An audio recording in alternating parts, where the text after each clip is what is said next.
एक नगर में दो भाई राजू और दीपू नगर के एक गैराज में मैकेनिक का काम करते थे। दोनों बहुत मेहनती थे। एक दिन गैराज में काम करते हुए भाई ने सोच रहा था, अगर हम ऐसे ही काम करते रहे तो एक दिन अपना एक गैराज खोल लेंगे और फिर जल्दी ही दूसरा और फिर तीसरा और जल्दी ही हर शहर में अपना एक गैराज होगा। ये कहने के बाद दोनों राजू और दीपू अपना काम बंद करके मुस्कुराते हुए ऊपर की ओर देखते हुए अपने ख्यालों में खो जाते हैं। सपने में राजू और दीपू अपने नए गैराज के उद्घाटन की रिबन काट रहे हैं। तभी पीछे से उसकी पीठ पर कोई धक्का देता है और दोनों घबरा के सपने से बाहर आते हैं। राजू के बगल में उसकी गैराज का मालिक, ग्रे शर्ट, काले पैंट, सिमटे हुए बाल और आंखों पे चश्मा। तुम दोनों से एक काम सही से नहीं होता। कल एक गाड़ी तुम लोगों ने बना के दी थी, ग्राहक का फोन आया था, उनकी गाड़ी से धुआं निकल रहा है और रास्ते में बंद हो गई है। ये 1 महीने में तुम्हारी 8वीं शिकायत है। मैं तुम दोनों को अभी काम से निकालता हूँ। निकल जाओ मेरे गैराज से। मालिक, पर यह भी तो हो सकता है उसकी गाड़ी खराब हो। हमने तो ठीक से ही काम किया था। खराब गाड़ियों को ठीक करना ही हमारा काम है। निकल जाओ यहाँ से। और मालिक दोनों को धक्के मार के बाहर निकाल देता है। राजू और दीपू अपने छोटे से कमरे की बिस्तर पर हैं। सामने की दीवार पर विष्णु भगवान की तस्वीर टंगी है। दीपू राजू से, भाई, हम हर जगह मन लगा के काम करते हैं, फिर भी हमें हर जगह से निकाल दिया जाता है। किसी को हमारी कद्र ही नहीं। हाँ भाई, यहाँ किसी को हमारी कद्र नहीं है। चल किसी दूसरी जगह जाते हैं, वहाँ शायद हमारी कीमत हो। भाई, पर हम वहाँ करेंगे क्या? याद है माँ कहती थी कि भगवान का नाम लेने से सब मिल जाता है। हाँ, चल सामान बांध, अब हम यही करेंगे। भगवान का नाम लेंगे और पैसे कमाएंगे। वो कैसे? अरे हम बाबा बन के लोगों को ज्ञान देंगे और उनसे पैसे लेंगे। वो तो ठीक है, पर हम लोगों को क्या ज्ञान देंगे? अरे वही जो माँ हमें देती थी। तू ज्यादा सवाल मत कर, सामान बांध।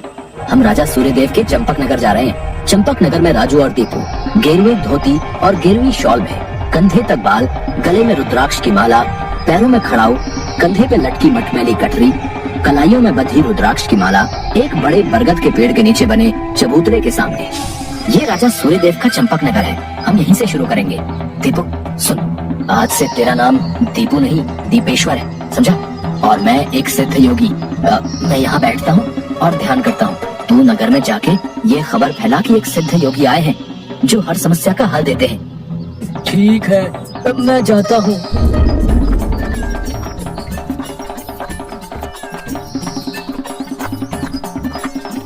भाई, हमारे सिद्ध बाबा जी के लिए कुछ दान दो।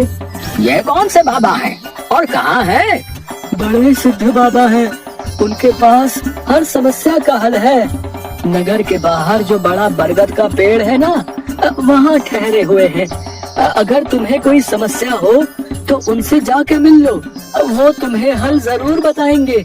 और हाँ, दान के लिए कुछ लेकर जरूर आना। हाँ, मैं जरूर आऊंगा। औरों को भी बता दो, पूरे नगर का भला हो जाएगा। जरूर बाबा जी, जरूर। राजू पेड़ के नीचे ध्यान में बैठा हुआ है और दीपू थैले में सामान लेके उसके पास जाता है। मैंने नगर में खबर फैला दी है, जल्दी ही लोग यहाँ आते होंगे। तुम तैयार रहो। मैं तो कब से तैयार हूँ, देखते हैं क्या होता है। राजू फिर से ध्यान में बैठ जाता है। तभी नगर के लोग वहाँ आने लगते हैं और हाथ जोड़ के नीचे बैठे हैं। बाबा, हमारा काम नहीं चल रहा, कृपा करें। आप जो भी दान के लिए लाए हैं, बाबा के चरणों में रखें और बाबा से गुरु मंत्र लें। दुकानदार राजू के पास पैसे रखता है और हाथ जोड़कर खड़ा हो जाता है। राजू इशारे से दुकानदार को अपने पास बुलाता है और उसके कान में कहता है, श्री राम, हर बिक्री के समय मन में ये नाम का जाप करो, बिक्री बढ़ जाएगी। याद रहे, अपना ये मंत्र किसी को नहीं बताना, अपनी पत्नी को भी नहीं। जैसी आपकी आज्ञा बाबा जी। महाराज, आप राजकुमारी के लिए एक योग्य वर तलाश रहे थे। हमारे गांव में एक सिद्ध योगी आए हैं जो तेजवान हैं और राजकुमारी के लिए एकदम श्रेष्ठ हैं। गुरुदेव, मुझे आपके चयन पर पूरा विश्वास है। अगर आपने चुना है तो वो राजकुमारी के लिए अवश्य ही उत्तम होगा। सोने जवाहरात और अनेक उपहार लाओ, हम अभी उन महान योगी के पास जाएंगे। और उनसे राजकुमारी से विवाह करने का आग्रह करेंगे। हे तपस्वी, मैंने आपके बारे में जो सुना था, आप उतने ही तेजस्वी हैं। मेरा आग्रह स्वीकार करें। राजू ध्यान से आंख खोलकर राजा को देखते हुए, जी महाराज, कहिए क्या परेशानी है आपको? मेरी इच्छा है कि आप मेरी पुत्री से विवाह करें और ये उपहार स्वीकार करें। राजू काफी देर तक उपहार में लाए सोने चांदी और अनेक वस्त्र और उपहारों को देखता है, फिर राजा की ओर मुड़ता है। महाराज, मैं तो एक सन्यासी हूँ, मुझे इन सबसे क्या लेना? मुझे क्षमा करें, मैं आपकी बात नहीं मान सकता। दीपू चौंकते हुए राजू को देखता है। मैंने जो सुना था, आप उससे भी महान हैं। मुझे क्षमा करें यदि मैंने आपका अनादर किया हो। आप जब तक यहाँ हैं, मैं कोशिश करूंगा आपको कोई दिक्कत ना हो। और राजा सूर्यदेव को प्रणाम करके वापस चले जाते हैं। अरे राजू, ये क्या कर दिया तुमने? इतना अच्छा मौका हाथ से जाने दिया। अरे राज करते हम लोग।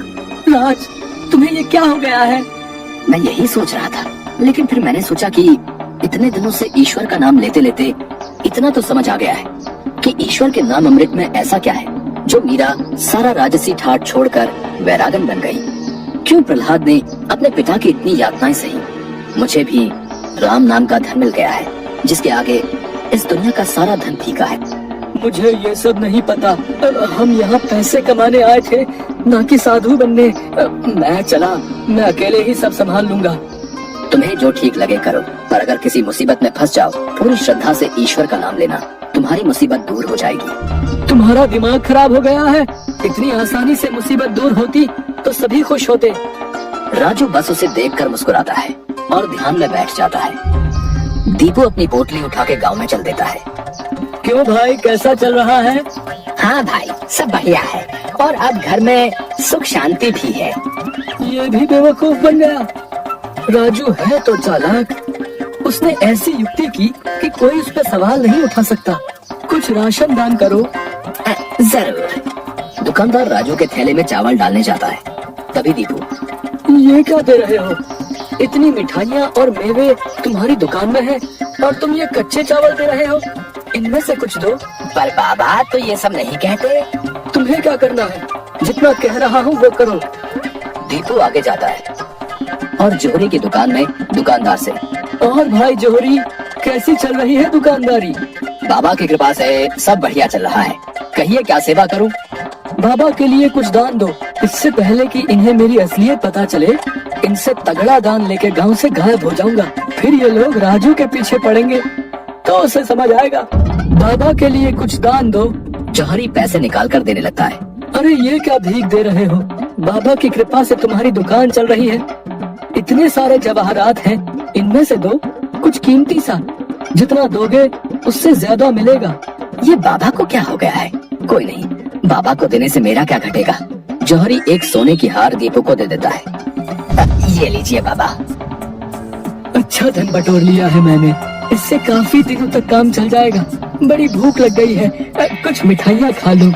दीपू एक पेड़ के नीचे बैठ के मिठाइयाँ खाने लगता है। तभी वहाँ 4 डाकू चेहरे पे नकाब, काले कपड़े और हाथ में छुरी लेकर आ जाते हैं। जो कुछ भी है वो हमें दे दो, नहीं तो हम तुम्हें मार डालेंगे। दीपू डर से अपनी पोटली उन्हें दे देता है। तभी डाकुओं के सरदार का नकाब खुल जाता है। दीपू उसे देख लेता है। अब तुझे मरना होगा क्योंकि तूने मेरा चेहरा देख लिया है। हे भगवान, ये क्या हो रहा है? कैसे बचूं इनसे? भागने की कोशिश की तो ये लोग पकड़ लेंगे। क्या करूं? तभी उसे राजू की बात याद आती है। अगर किसी मुसीबत में फंस जाओ, पूरी श्रद्धा से ईश्वर का नाम लेना, तुम्हारी मुसीबत दूर हो जाएगी। दीपू आंखें बंद कर घुटने पर बैठकर, हे नारायण मेरी रक्षा करो, हे नारायण मेरी रक्षा करो। डाकू का सरदार दीपू को उठाकर, सुन, राजा के सिपाही हमारी ओर आ रहे हैं, इसलिए तुझे छोड़ रहे हैं। अगर तूने किसी को हमारे बारे में बताने की कोशिश की तो तुझे जिंदा नहीं छोड़ेंगे। ये ले अपनी पोटली। डाकू भाग जाते हैं।